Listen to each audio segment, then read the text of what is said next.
きから何です？ため息ばっかりついて。聞いてくれよやや。実は悩みがあって生き方についてなんだが。生き方？進路のことです。浮世見たちはまだ1年ですし、そんなに悩む必要はないと思いますが。違うんだ。進路じゃなくてもっと根本的な、そう生き方についての悩みが。哲学的な話です。詳しく聞かせろです。昨日ネットでかっこいい図形の名前についていろいろ調べていたんだが、へえ、六芒星は星型多角形という図形の一種なのか。技名っぽいな。他にはどんな図形が？二複合星型正五角形、エスパーダとか10本刀みたいな敵の幹部がすごい。おお、もっとすごいのが第二重変形二重射法12面体。一体どんな図形なのか想像もつかない。なんて無駄な時間の過ごし方ですか。完全に変態です。その他にもたくさんのかっこいい図形があって、技名の参考にしようかとメモっていたらふと気づいた。あれ、そもそも僕は魔法の異能力も使えないじゃんとは。そう、僕の人生はあまりに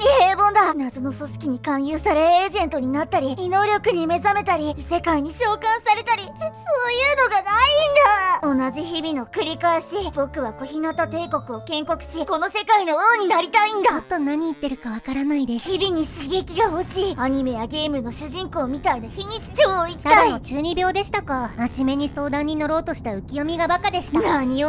僕は真剣に悩んでいるんだ。真剣に中二病とかすでに手遅れです。いいじゃないですか。こうして友達と何気ない日常を生きる幸せです。何気ない日常か。ややの言うことも理解できなくはない。異世界に召喚されてもチート能力なしで毎日ガチの殺し合いをさせられたらと思うと怖くて眠れない夜もある。まず異世界召喚がありえないです。だが僕は行ってみたい。実家が殺し屋で癖になってんだ。音殺して歩くのと言ってみたい。実際に殺し屋の娘だったらまともに学校には通えてないです。普通が一番ですよ。浮世見は小日向さんとこうして一緒に過ごせる日常に幸せを感じるです。それはわかる。それはそれとしてやっぱり退屈だ。チート能力に目覚めて楽して刺激的な毎日を送りたい。妄想でもして嫌がれです。急にどうしました？お腹が痛い。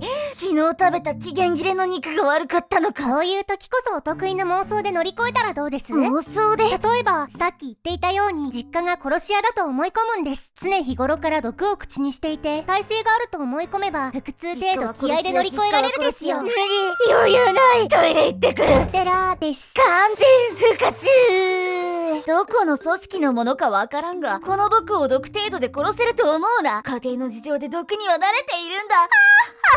いつものテンションに戻ったです。刺激なんかより健康が一番ということです。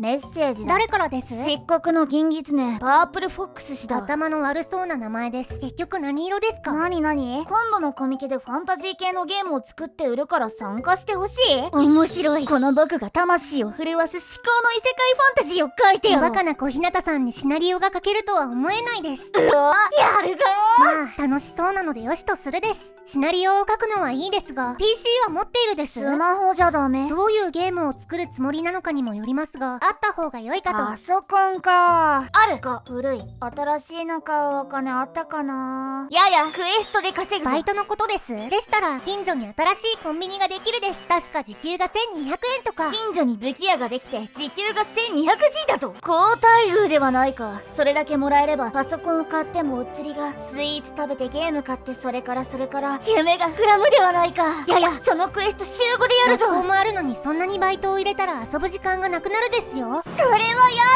だ。やりたいゲームもいっぱいある。金だけあっても意味がないか。世の中の社畜どもは毎日夜中まで残業してよく死にたくならないな。何のために生きてるんだ。今の発言は炎上案件なので聞き流しやがれです。よし、暇な時間にサクッと稼げるバイトはもといクエストを探すぞ。それがいいです。